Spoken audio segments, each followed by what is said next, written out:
Oke. Assalamualaikum warahmatullahi wabarakatuh. Perkenalkan, nama saya Rahayu Gaji Belinda. Ya, dengan NIM L1B023089 dari program studi Aquaculture. Nah, di video kali ini saya akan menjelaskan kegiatan apa saja sih yang saya lakukan selama magang di Jepang, tepatnya di Hokkaido, lebih tepatnya di perusahaan Kanesaka Sakamoto Gyogyobu. Oke. Nah, di perusahaan ini yang saya sedang magang itu adalah perusahaan kerang hotate. Jadi jelas komoditas budidaya utama di sini adalah kerang hotate gitu. Nah, kerang hotate sendiri itu adalah jenis kerang yang sudah terkenal lah di Jepang, termasuk di Hokkaido. Hokkaido sudah jelas terkenal. Di seluruh Jepang lah sudah ngerti gitu. Kerang hotate itu kerang jenis lokal sini gitu, terutama di wilayah Teluk Punka atau wilayah di Osama Bay yang saat ini saya sedang tempati. Kurang lebihnya kerang hotate itu seperti itu. Nanti akan dimunculkan di gambar gitu. Di video kali ini saya akan menjelaskan mulai dari alur kerja, kemudian teknologi kunci apa sih yang digunakan di sini, kemudian bagaimana standar kerja di sini, lalu yang terakhir apa sih pelajaran penting yang untuk dapat saya terapkan juga di Indonesia. Nah, mungkin mulai dari alur kerjanya terlebih dahulu. Jadi pada saat saya magang di sini atau pertama kali menginjakan kaki di Jepang, itu sedang dalam musim Mimizuri. Sebenarnya Mimizuri itu sendiri adalah bukan musim ya, tapi orang-orang di sini tuh menyebutnya kita lagi musim Mimizuri gitu. Nah, sebenarnya Mimizuri itu sendiri adalah teknik budidaya kerang hotate. Nah, setahu saya, sepengetahuan saya, informasi dari senpai atau senior saya orang Indonesia, kemudian teman-teman saya juga yang lain, budidaya kerang hotate itu ada dua teknik, yaitu pertama Mimizuri, yang kedua itu adalah memasukkan kerang hotate ke dalam Marukago atau Zaputong. Nah, Marukago itu atau Zaputong itu sendiri begini kurang lebihnya. Nah, itu dimasukkan langsung bibitnya ke sini dan langsung disebar ke laut. Sementara itu, Mimizuri itu sendiri adalah teknik melubangi bagian telinga kerang, kemudian akan disangkutkan di pin, dan pin itu sudah tersangkut, sudah terkait di dalam tali. Jadi talinya seperti ini. Nah, ini tali masih kosong nih, masih polos gitu. Nanti tali tersebut udah ada pinnya di dalam sini, sudah tersangkut pin seperti itu.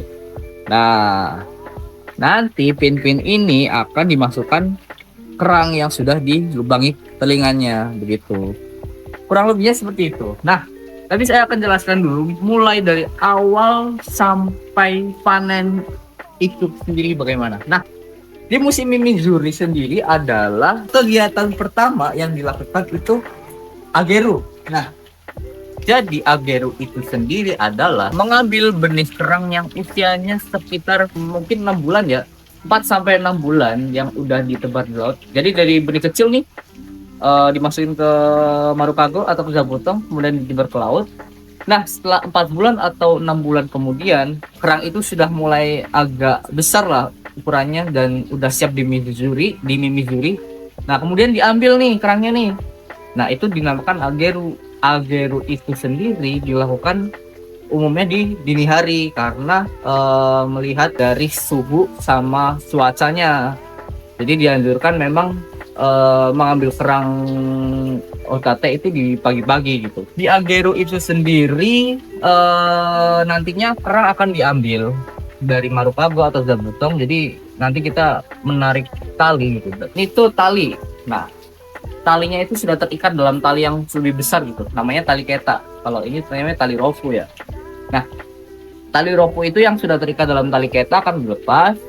Kemudian kita akan menarik nih. Kita akan menarik, kemudian ditaruh di kapal. Itu namanya ageru, teman-teman. Nah, setelah ageru dilakukan, nantinya kerang akan dibawa nih ke pelabuhan. Setelah dibawa ke pelabuhan, kerang yang sudah diambil akan diolah, dipilah. Jadi dikeluarin nih dari Marukago atau dari Zaputong Kago. dikeluarin. Jadi ini nih, ini zabutong nih, isinya kerang. Nah, kerang yang di dalam ini dikeluarin semua, diorok-orok. Namanya orok-orok ya. Cuma kalau istilah Jepangnya saya kurang tahu. Tapi pada intinya kerang yang di dalam zabutong ini akan dikeluarkan atau diorok-orok. Kemudian ditampung sementara ke kagun. Nah, kajang ini istilah bahasa Jepangnya itu kago atau keranjang lah, namanya kago gitu. Nah, zabutong isinya kerang, kemudian diorok-orok, dimasukin ke kago. Setelah diorok, nanti akan dipilah teman-teman. Nah, milahnya itu menggunakan mesin ya, jadi milahnya nggak manual gitu kan. Nggak semuanya ukurannya seragam ya, nggak semuanya ukurannya sama juga ya kerangnya ya. Jadi setelah diorok-orok nantinya akan dipilah. Nah, pemilahan itu namanya senbetsu teman-teman. Nah, nama kegiatannya senbetsu itu apa? Senbetsu ya itu tadi, memilah kerang cuman menggunakan mesin nih. Kan kerang nggak semuanya ukurannya sama ya, jadi kerang itu ukurannya beda-beda gitu.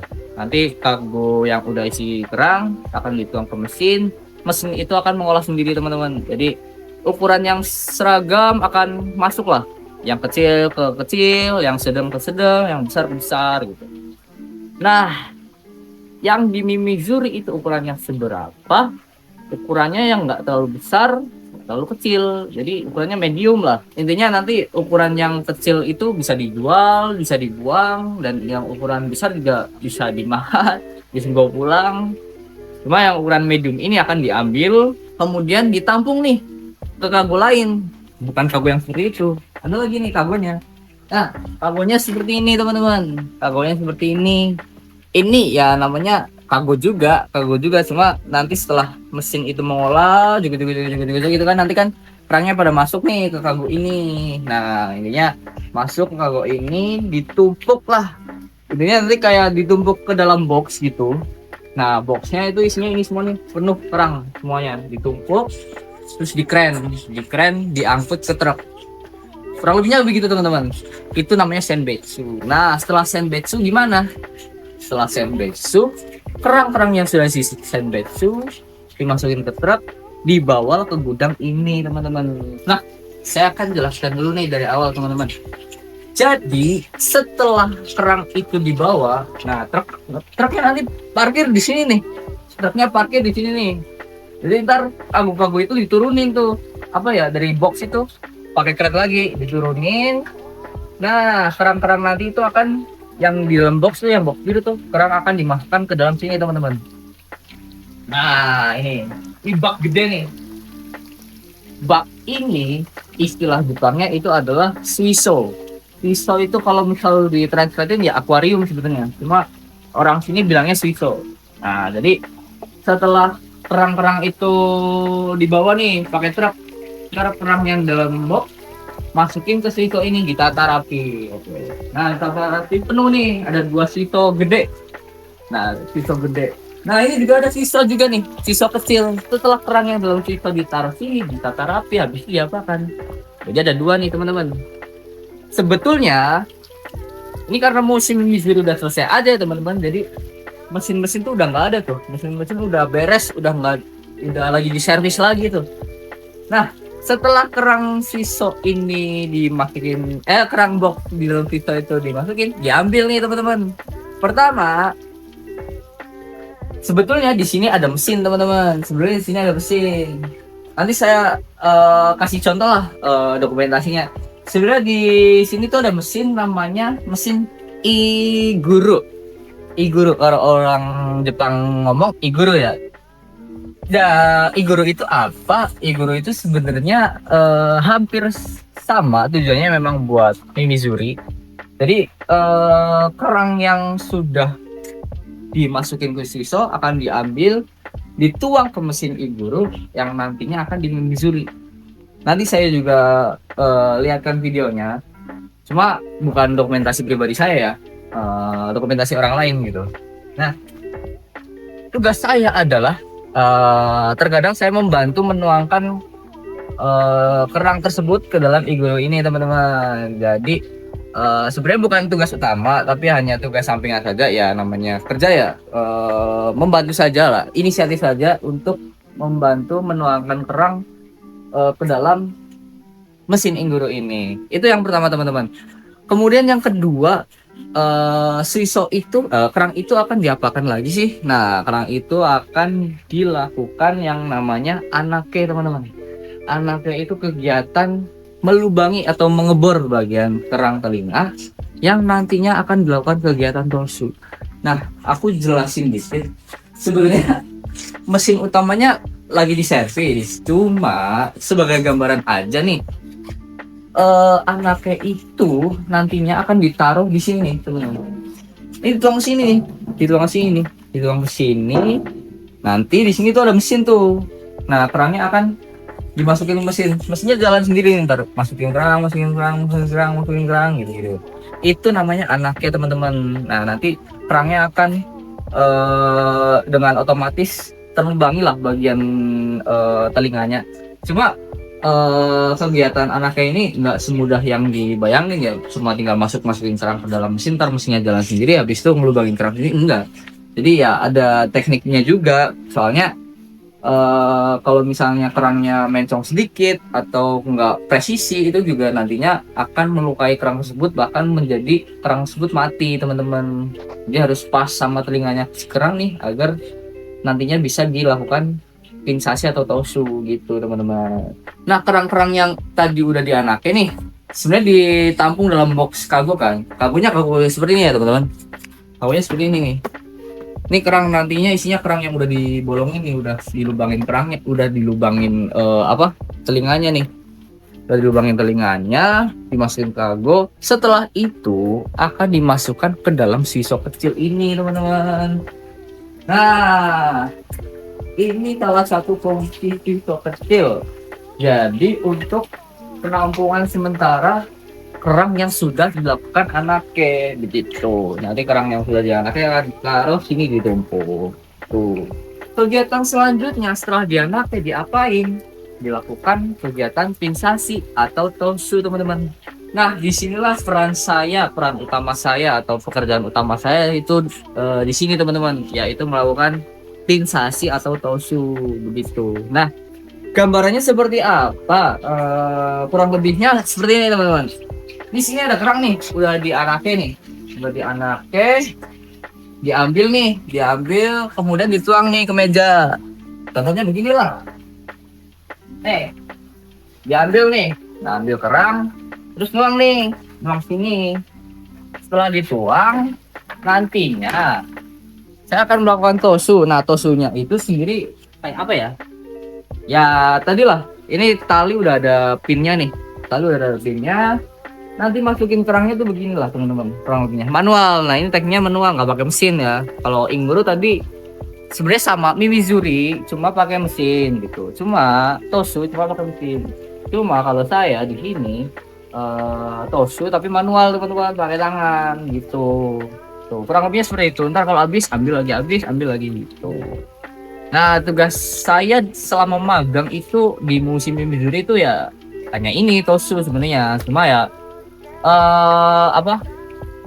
selagi memang ada lagi senggang atau udah selesai tosu, misal nih udah selesai tosu ya bantuin lah ngangkat terang atau apa segala macam gitu teman-teman. Nah, tadi kan kita pakai ini ya, pakai tali ropo ini ya, tali ropo di Mizuri kerangnya. Nah, habis itu taruh mana? Sama ditaruh kago juga ini. Nah, intinya nanti udah ada kerang nih, taruh kago juga di sini seperti ini. Nah, numpuk tuh, udah selesai. Jadi dua tumpuk. Nanti diangkut, dibawa ke sini teman-teman. Nah, ditumpuk di sini dulu, karena nunggu biar banyak ya. Intinya ini itu tempat penampungan sementara yang sudah dimimijuri, yang udah dilakukan Ingguro atau udah dilakukan tosu gitu. Nanti ini tuh dialirin air nih. Ini tuh kayak apa ya? Kayak shower lah, mirip shower gitu. Jadi kerang-kerangnya nanti akan dialirin air. Ini air laut ya teman-teman, jadi isinya bukan air tawar gitu. Jadi apa ya, kerangnya itu supaya tetap dalam keadaan lembab lah, biar nggak mati juga. Kemudian kerangnya juga masih bisa hidup sehat sebelum akhirnya nanti dibawa ke laut gitu. Kan tadi udah ada anake, udah ada inguru, udah ada tosu. Setelah ditosu, udah di inguru, diapain lagi sih? Nah, kerang yang udah ditumbuk di sana akan dibawa ke laut teman-teman. Yang namanya kegiatannya itu adalah sageru. Sageru itu sendiri apa? Kurang lebihnya hampir sama kayak ageru.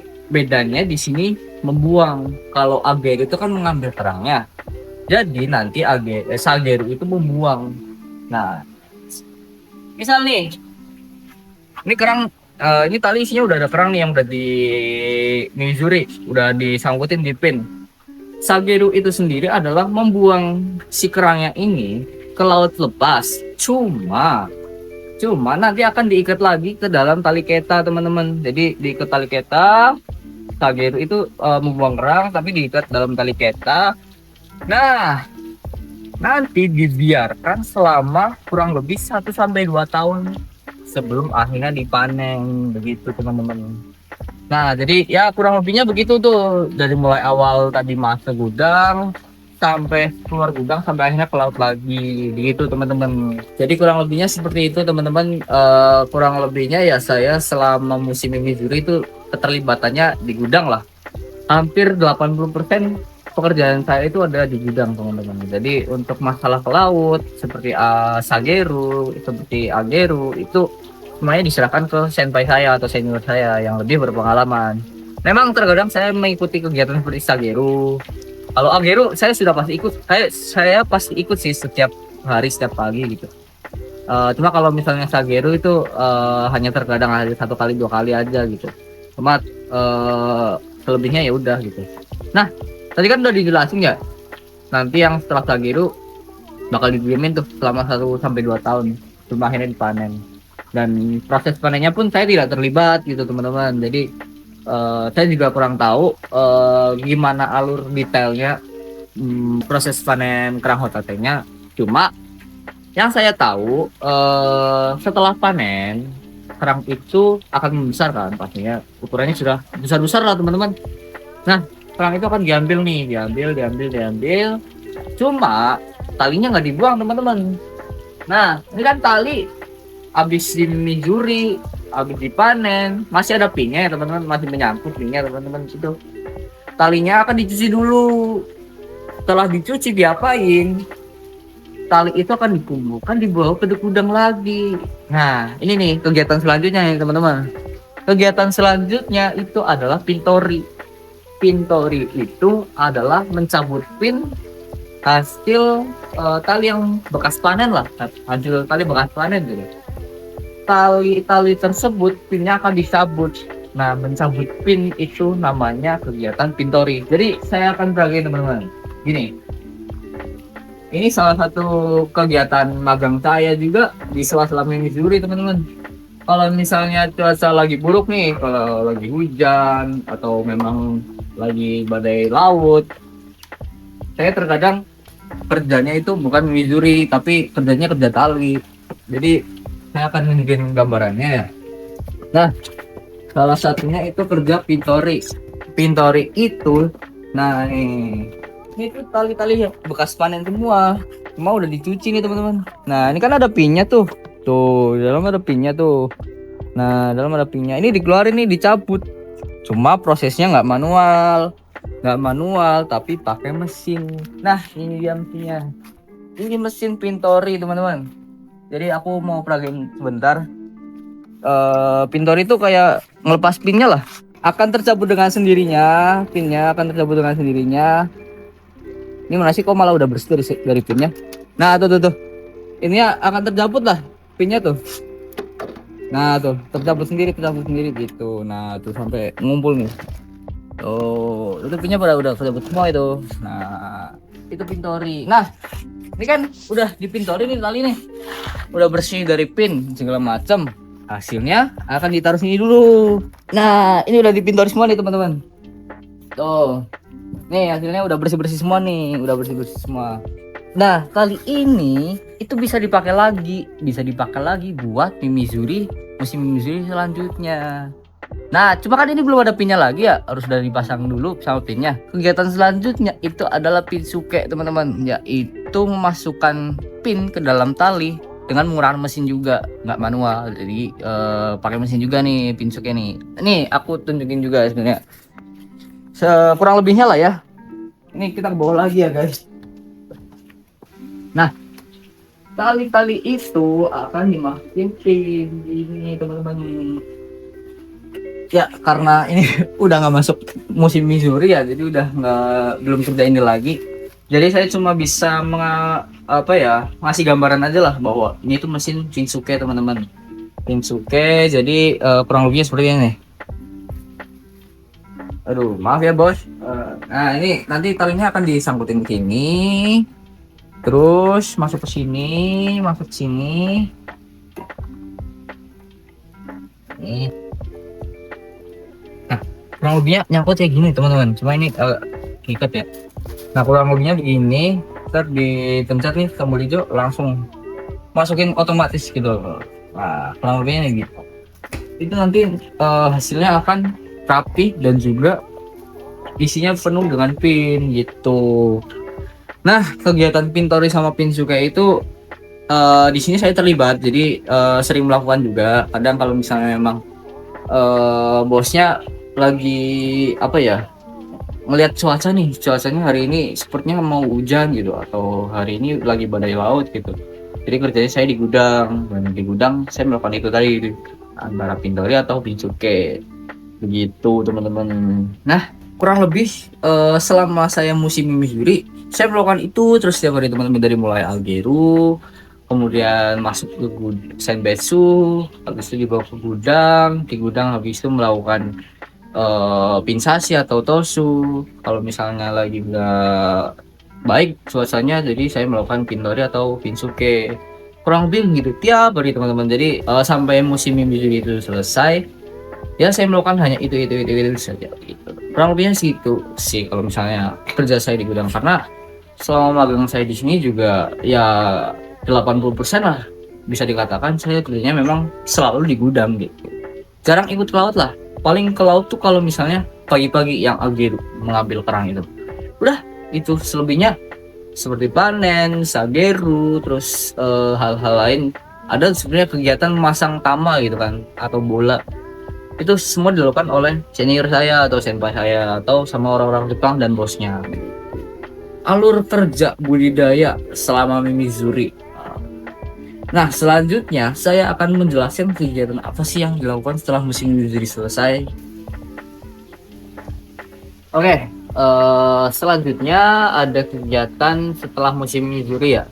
Jadi setelah musim Mimizuri ini ada yang namanya Kago Arai atau Kago Arai. Sama aja sih sebenarnya, Kago Arau, Kago Arai.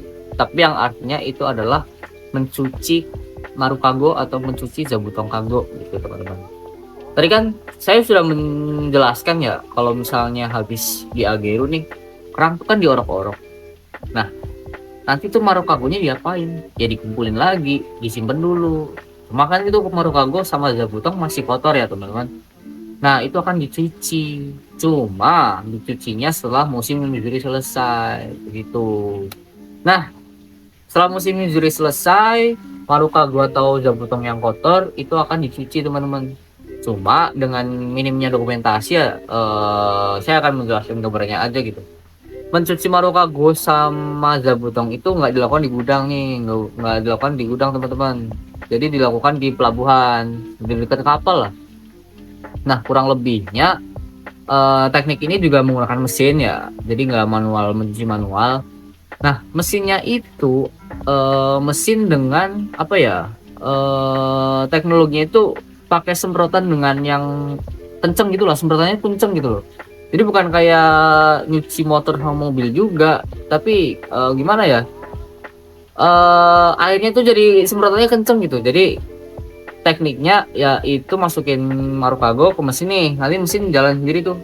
Nah, di dalam mesin itu nanti semprotannya bakal kenceng gitu.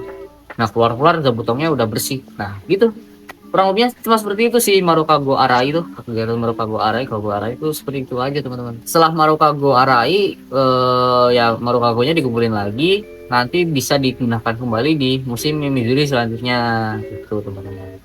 Dan hingga video ini dibuat, sejujurnya nih saya belum tahu kegiatan lainnya selain Mimizuri dan Kago Arai itu apa.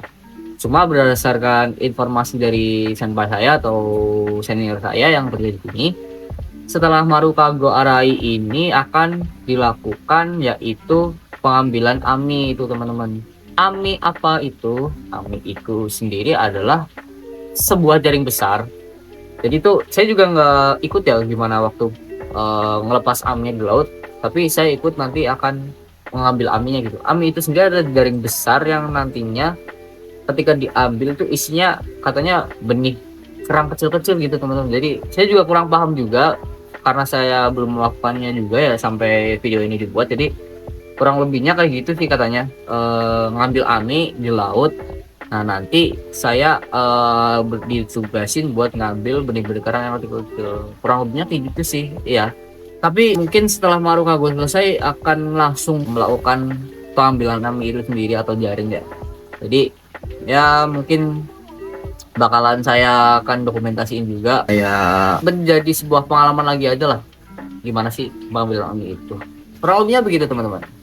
Oke, selanjutnya aku akan menjelasin tentang standar kerja dan disiplin industri di Jepang. Jadi mulai dari penerapan SOP ya, mungkin ya SOP di sini tuh sangat ketat banget teman-teman. Mulai dari kedisiplinan waktu, kemudian disiplin selama kerja, terus juga SOP seperti keselamatan kerja juga penting di situ teman-teman. Keselamatan kerja bahkan nomor satu ya. Apa ya, budaya apa sih yang kita harus ikuti juga selama kerja di Jepang gitu.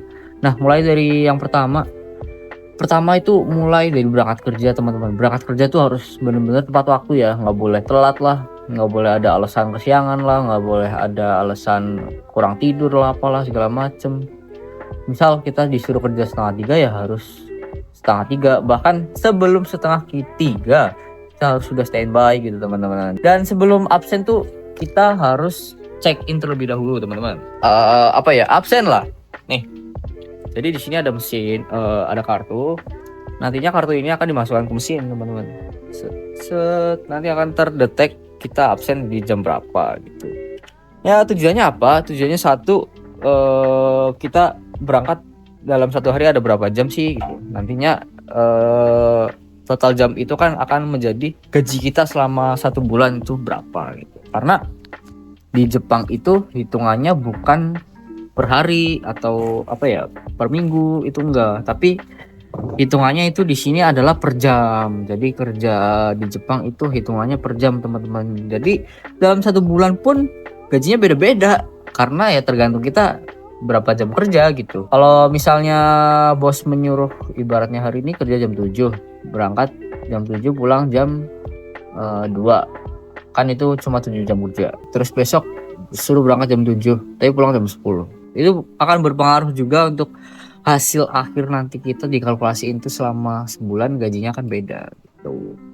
Nah kemudian habis absen ngapain sih? Mungkin soal kedisiplinan waktu sama disiplin kerja. Disiplin waktu sama disiplin kerja itu ya harus mengikuti orang Jepang juga. Terkadang kan mungkin ada beberapa orang Indonesia yang memang layah-leyeh lah, atau mungkin gak satset lah, atau mungkin agak malas juga lah. Aduh ini kerja jam 3 pagi gitu, berangkat nantian mepet gitu. Nah di Jepang tuh nggak berlaku ya teman-teman. Jadi kita misal disuruh berangkat jam 3 pagi nih, ya sebisa mungkin 15 menit atau 10 menit tuh udah siap lah. Atau bahkan mungkin kalau bagus ya 20 menit sebelumnya gitu udah siap. Nantinya kan itu akan mempengaruhi citra kita lah sebagai orang Indonesia tuh bagaimana sih gitu di mata orang Jepang gitu kan. Walaupun memang kita di Indonesia kalau misalnya aslinya ya mager lah, apalah segala macem, masa iya harus bangun pagi lah, datang nanti lah, mepet lah, jam 3 pas lah baru datang lah. Di sini nggak berlaku ya teman-teman, dan malah kena omel lah, kena marah lah, apalah segala macem. Di Jepang juga terkenalnya mental di sini tuh harus mental baja ya, karena selain disiplin kerja, hidup mereka tuh di sini juga disiplin gitu loh. Jadi ya mau nggak mau kita harus mengikuti gaya hidup mereka juga, tentang disiplin waktu, disiplin mengatur kegiatan dalam sehari, dan apa ya, mengatur pola hidup lah, bagaimana seharusnya kita kerja di sini gitu. Kalau misalnya disuruh berangkat jam 3 ya berarti otomatis tidur harus lebih cepat juga, persiapan lain harus lebih cepat juga, seperti itu kurang lebihnya.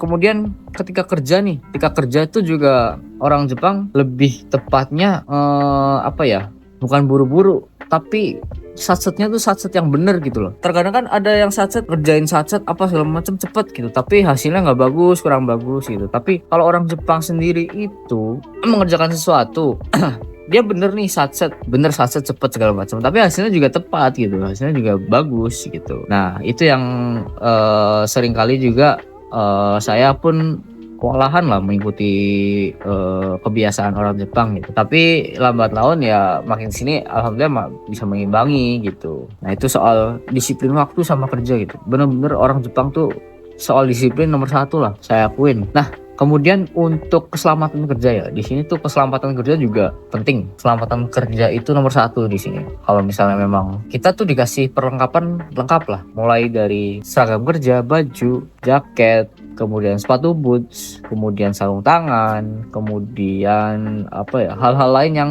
menyangkut pekerjaan gitu. Ini kapa nih. Kalau misalnya kalian nggak tahu kapa, nih inilah kapa lah. Baju ini tuh bahannya karet, cuma apa ya, hanya sampai setengah badan sini gitu loh. Saya ada fotonya, nanti saya akan tunjukin. Nah, jadi itu juga fungsinya biar kita tuh bagian dalamnya nggak kena air, karena itu kapa itu fungsinya anti air gitu, untuk keselamatan kerja. Dan di sini juga ada fasilitas ya teman-teman. Jadi kita dikasih asuransi, namun setiap bulan kita harus bayar gitu. Cuma di sini pun penting lah, dan juga terjamin kalau misalnya kita ada suatu kecelakaan ketika kerja, kemudian nantinya bisa pakai kartu asuransi itu, dan ada asuransi kecelakaan saat kerja gitu. Nah nanti sedapatnya informasi saya, nanti itu akan biayanya akan ditanggung oleh negara sekitar 70%. Itu. Jadi kita hanya membayar 30%-nya. Itu kurang lebihnya. Jadi di sini benar-benar aman lah. Kalau misalnya kerja, keselamatan tuh benar-benar penting juga. Diutamakan juga kok. Misalnya kalau misalnya kita amit-amitnya kenapa-napa nih, itu akan ditanggung oleh negara sebesar 70%. Nah, terkait keselamatan kerja kan udah nih. Terus juga di sini budaya-budaya kerja Jepang itu benar-benar penting banget diterapin di Indonesia sih. Jadi apa ya? Jepang sendiri itu kan terkenalnya memang orangnya ulet ya, kerja keras juga. Nah, penting juga diambil kalau misalnya budaya kerja Jepang itu diterapin di Indonesia teman-teman. Jadi mulai dari disiplin waktu berangkat kerja, terus juga selesai kerja. Kalau misalnya memang ada hal-hal yang berkaitan sama urusan yang di luar, ya sebisa mungkin izin sebelum H-1 lah. H-1 pasti izin. Terus lanjut budaya kerja yang bisa diterapin apalagi ya, selain disiplin, kebersihan juga di sini diterapin banget. Contohnya ketika misal kita habis orok-orok di pelabuhan nih, pasti kan ada sampah-sampah kecil kayak tritip atau ebi-ebi yang menempel, itu kan pasti pada jatuh juga. Itu habis itu ya sampahnya ditumpuk dan dibuang di tempatnya, juga ada penampungan tempat sampahnya. Terus hal kecil lainnya dalam kehidupan sehari-hari itu juga, plastik di sini dibedain 3 macam gitu.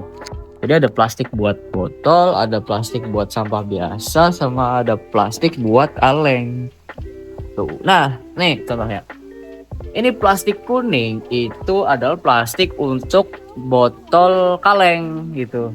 Dan ini plastik biru itu adalah untuk sampah yang bisa didaur ulang lah, sampah biasa lah, sampah umum gitu. Nah, di sini ada satu plastik putih, itu sampah untuk botol apa sih namanya? Botol minuman biasa lah, botol bukan botol kaleng gitu. Itu. Nah, itu untuk budaya kerja yang bisa diterapin di Indonesia selain kedisiplinan, kebersihan juga di sini Jepang nomor satu sih. Nah sekarang saya mau ngejelasin nih teknologi kunci yang sering digunakan di sini tuh apa sih gitu loh. Jadi sebenarnya teknologi yang sering digunakan di sini ya itu pakai teknologi mesin sih. Jadi banyak berkaitan sama mesin lah.